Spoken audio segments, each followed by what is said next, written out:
I've wasted so much money, time, and effort in the past shopping and buying things that literally have no intrinsic value. And I was thinking about it. I was going through what I spent this month, and I realized I actually didn't spend anything on items outside of fixed costs or necessary items like gas, groceries. We did go out to dinner, I did buy coffee, but that aside, I didn't buy anything for myself, no personal care items, no clothing, no shoes, nothing. And so I thought it'd be fun to go down memory lane to see what I was spending during these months in the past years. So I'm gonna review December 2023, January 2023, and also January 2022. Just so we can compare and see how much money I wasted. And so maybe, hopefully, you won't do the same and make the same mistakes that I did. I'm just gonna run through these items, and I will hopefully try to put a running list of things on the side so you can just see as it goes down.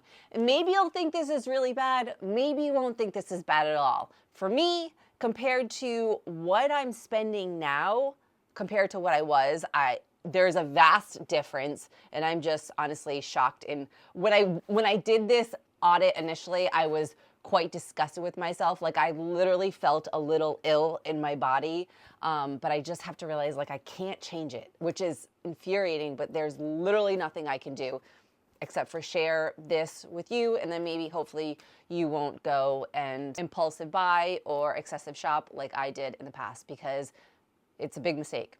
Huge, huge, huge. Last year, December 2023, this is what my spending looked like.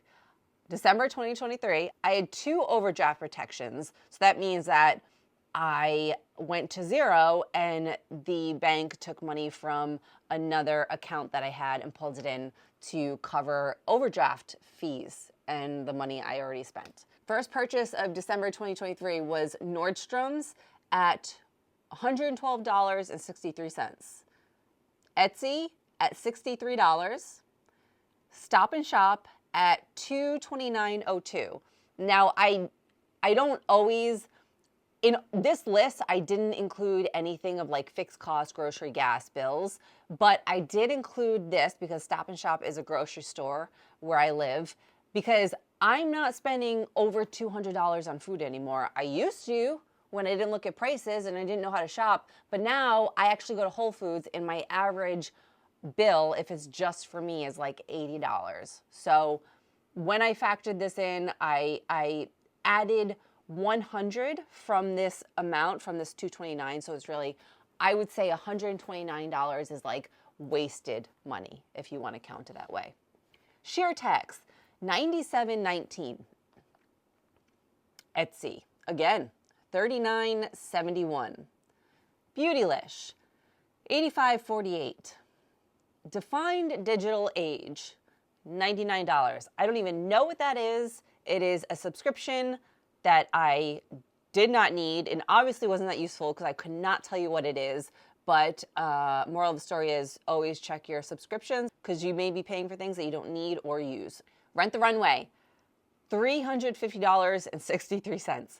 I added this in here as well because although I still use Rent the Runway, I am not paying anywhere near $350.63. That is a lot of money per month. Now my average bill is about $170, which is still high, but not that high.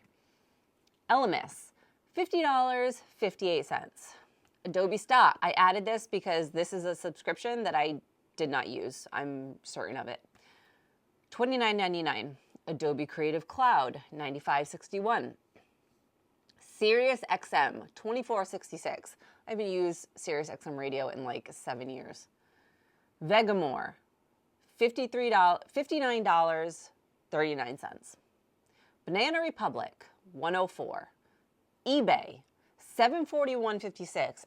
I don't even know what this is. I'm gonna guess it was, don't yell at me, I'm gonna guess it was a pair of shoes, but I don't even know. I don't know. Sephora, $135.15. Sarah Campbell, $30.28. Athletic Greens, $92.94. I was subscribed to Athletic Greens for a while. Honestly, I jumped in on the hype of this product It may be good. I don't know. I liked it, but I didn't see any vast difference or significant difference in anything. And when I stopped it, it was like I could have used it or not used it and I would not have known. So I got rid of that, but it took me like a good year to get rid of the subscription. So that is a total for December 2023. I wasted $2,349.88. Over $2,000 in 1 month. In 1 month on what I would say is wasted items. Like products that I likely did not need. I could have found a cheaper replacement or not used it at all, and subscription services that I did not need and did not use. Let's go into January of 2023. I had 3 overdraft protections, meaning, again, I withdrew too much money from my account, so the bank took money from my other accounts and put it into the account that I overdraft from. Let's go down the list. Pure Sense, which is a home subscription service for air freshener in your house. Jesus. $54.28. Vestiaire Collective, $363.81. Equinox, $42.79. Bomb Bomb, $73.83. This was a subscription that I absolutely, it was a nice to have. I didn't need it. It was for when I was selling real estate. Follow Up Boss, same subscription. I absolutely did not need to pay for, especially since my income was so sporadic. I did not need to be paying this. $69 per month. HomeBot, another subscription I didn't need, $25. This is a big one. Tom Ferry, he is a real estate coach.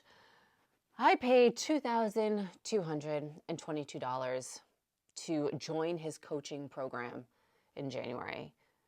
That is insane. It's just so much money. I would never do that now. I would never do that now. He has more than enough material on YouTube to like get you by. And he was the second coach I paid. I was already in a coaching program, and then I jumped on to Tom Ferry's too.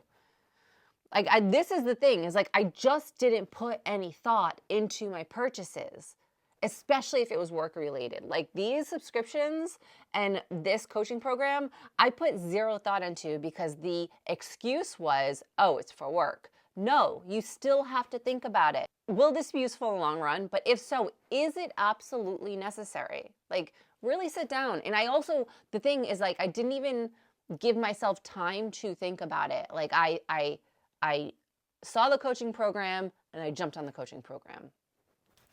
So lack of my need for instant gratification is clear in these purchases. Anyway, let's continue. Adobe Creative Cloud, another subscription I didn't need, $22. Neil Brennan, $285.80. He is a comedian. He's a very funny comedian. I don't know if I actually regret that because I would pay for that now for my boyfriend and I to go see him again, or any comedian we like. So Pottery Barn, $79.18. Target, $112.15. Zillow, $745. $745. This was when I was selling real estate again, and I was paying to get leads from Zillow. Somebody goes onto Zillow looking to buy a home, and then in a certain area, in a certain zip code, and then your ad or you come up as a phone number for them to call. I didn't get one good lead from this, and I think I paid them $745 for like 6 months, and I got nothing. I could have been more resourceful and smarter with my money and where I put my money when I was selling real estate, and I obviously wasn't. Petit Vour, $14.99. Sephora, $148.48. Glistening Goddess, $56.25. That is a spray tan service. The Share Group, $500. Again, another service for when I was selling real estate. The Share Group is, they give you a list of emails and phone numbers of people who may potentially be selling in the future or are likely to sell their home in the future. But $500 for a list of contacts. Oh, this is great. This was very smart of me. This is awful. Like I just want to vomit on myself. Like I don't even know who this person was. This is crazy. Shared office space. I lived in the city. Okay, this is messed up. During this time, I lived in the city, and then my office, I worked for Sotheby's Real Estate. So the Sotheby's office was also in the city. I could drive to the office in about 2 minutes. I could walk there in about 12. But I didn't want to go to the office. I signed up to rent office space. It was like a shared working space in the city. I could walk there in about 4 minutes, and I didn't even need to drive there. And it was like shared office space with a bunch of different people who also rented office space. It was a very cool place to work, but like $300 a month.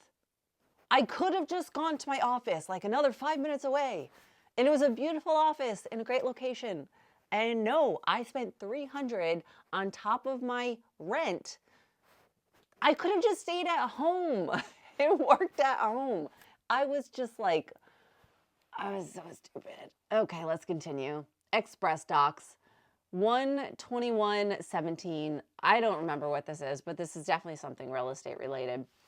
Dennisport Yoga, $40. Divorce contacts. So I purchased from another company people who are likely to sell due to divorce, which is kind of sad. I don't even think I ever used this, but somehow it's public record, and you can see like people who are likely to sell due to divorce.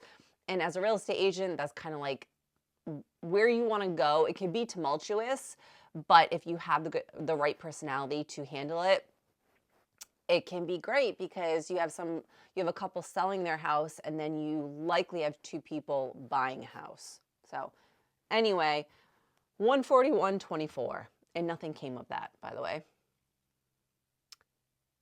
Sirius XM, again, didn't use, 23.37.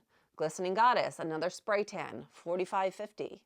Sephora, 188.32. Elemis, 52.59. Rent the Runway, 386.27. So if we total this up, this totaled $6,113.33 of waste. Let's do one more month, just to see. This is January 2022. We had no overdraft, so we're doing pretty good, okay, in this year, in this month. No overdraft protection fees. First, starting out, first purchase was J. Crew, $64. Storyblock subscription, this was likely selling real estate, $65. Everlane, $105. Pottery Barn, $215.69. Ulta, $132.76. Rent the Runway, $251.81. Adobe Cloud, 2 subscriptions. I don't even know why I have 2 subscriptions for Adobe. Couldn't tell you. One was $95.61. The other is $29.99. Dry cleaning, $96.50. Lashes and brows, $244. Dry cleaners again, $35.71. Athletic greens, $92.94. Dry cleaners again, $47.71. And this month was a light one, and it was a total of $1,476.76 wasted. We'd add up just these 3 months. I totaled $9,939.97 of total waste. But let's take this one step further, okay? Because it's not just $9,939.97. If I had not excessively and absolutely carelessly spent this money, and I just put it in an investment account, a safe investment account, at a 7% annual return rate in 20 years, it would garner $38,464. At a 9% return, which is reasonable, it would give me $55,707. That $9,000 would have turned into $55,000. But let's take it one step further, shall we? Let's just torture ourselves even more. I mean, it's like, it's a punch in the gut, but it's also, it is so effective for not wastefully spending in the future. Okay, if we think about, if we invested this money at a 7% annual return rate, in 30 years, that $9,000 would have turned into $75,000. And then at a 9% annual return rate, that $9,000, that would have turned out to be $131,000. Here's what's interesting is that I love Rent the Runway. And I think there are way more pros than cons. I'm actually going to do a video on it soon. But I was spending double what I'm spending now on that subscription, and yet still buying clothes or shoes every single month. And just the amount of, what really shocked me is like the amount of business stuff I purchased for when I sold real estate that I absolutely did not need. And that month, that January, I did not have a steady paycheck coming in. Like, I don't know what the hell I was thinking. Soon I will be coming out with my January 2025 budget, and it will not look anything like that, which is great. All right, I'll see you in the next one. Thanks. Bye.